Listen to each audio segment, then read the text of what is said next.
पहला वैकुंठ धाम। धरती पर बद्रीनाथ, जगन्नाथ और द्वारिकापुरी को भी वैकुंठ धाम कहा जाता है। चारों धामों में सर्वश्रेष्ठ हिंदुओं का सबसे पावन तीर्थ बद्रीनाथ नर और नारायण पर्वत श्रृंखलाओं से घिरा अलकनंदा नदी के बाएं तट पर नीलकंठ पर्वत श्रृंखला की पृष्ठभूमि पर स्थित है। भारत के उत्तर में स्थित ये मंदिर भगवान विष्णु का दरबार माना जाता है। बद्रीनाथ धाम में सनातन धर्म के सर्वश्रेष्ठ आराध्य देव श्री बद्री नारायण भगवान के 5 स्वरूपों की पूजा अर्चना होती है।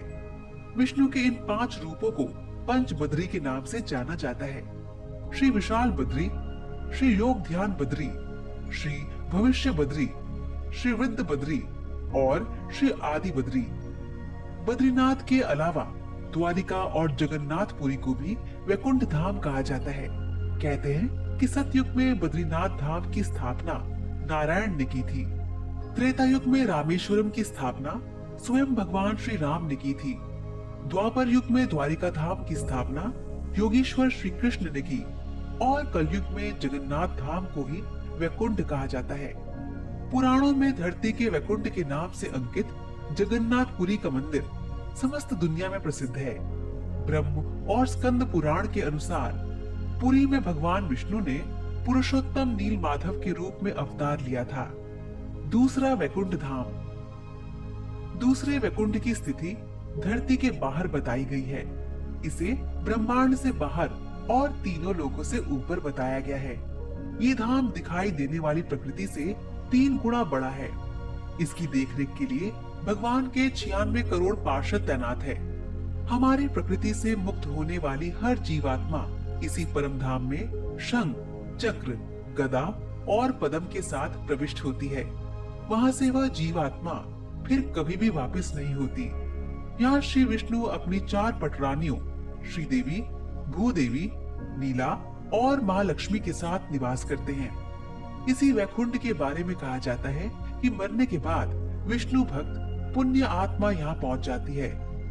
पुराणों के अनुसार इस वैकुंठ की स्थिति हमारे ब्रह्मांड के परे है।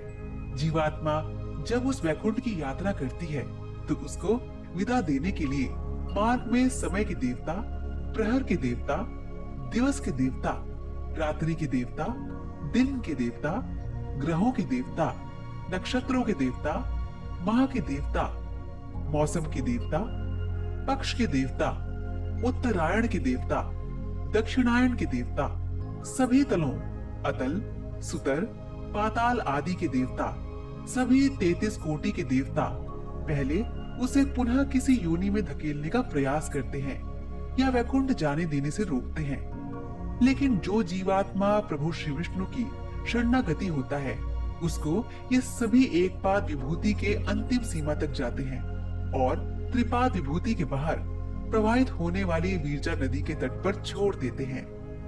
इसी एक पाद विभूति में हमारा संपूर्ण ब्रह्मांड और सारे लोग अवस्थित हैं। इस एक पाद विभूति की सीमा के बाद शुरू होता है वैकुंठ धाम।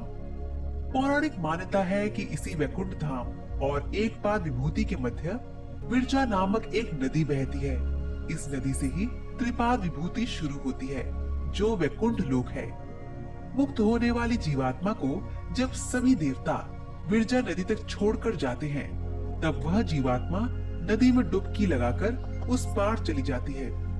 उस पार से पार्षदगण उसको सीधे श्री हरि विष्णु के पास ले जाते हैं। वहाँ वह उनके दर्शन करके परम आनंद को प्राप्त करता है और इस प्रकार त्रिपाद विभूति में ही वह जीवात्मा सदा के लिए स्थापित हो जाती है।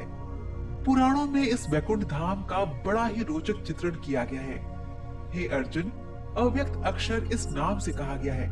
उसी अक्षर नामक अव्यक्त भाव को परम गति कहते हैं तथा जिस सनातन अव्यक्त भाव को प्राप्त होकर मनुष्य वापस नहीं आते वह मेरा परम धाम है। तीसरा वैकुंठ धाम। भगवान श्री कृष्ण ने द्वारिका के बाद एक और नगर बसाया था जिसे वैकुंठ कहा जाता था। कुछ इतिहासकारों के मुताबिक अरावली की पहाड़ी श्रृंखला पर कहीं वैकुंठ धाम बसाया गया था जहां इंसान नहीं सिर्फ साधक ही रहते थे। भारत की भौगोलिक संरचना में अरावली प्राचीनतम पर्वत है। भूशास्त्र के अनुसार भारत का सबसे प्राचीन पर्वत अरावली का पर्वत है। माना जाता है कि यहीं पर श्री कृष्ण ने वैकुंठ नगरी बसाई थी। राजस्थान में ये पहाड़ दक्षिण पूर्व दिशा से चलता हुआ ईशान दिशा में करीब दिल्ली तक पहुंचा है। अरावली या अरवली उत्तर भारतीय पर्वतमाला है। राजस्थान राज्य की पूर्वोत्तर क्षेत्र से गुजरती 560 किलोमीटर लंबी इस पर्वतमाला की कुछ चट्टानी पहाड़ियां दिल्ली के दक्षिण हिस्से तक चली गई हैं। अगर गुजरात के किनारे अरबुद या माउंट आबू का पहाड़ उसका एक सिरा है, तो दिल्ली के आसपास की छोटी छोटी पहाड़ियां धीरज द रिज दूसरा सिरा है। वैकुंठ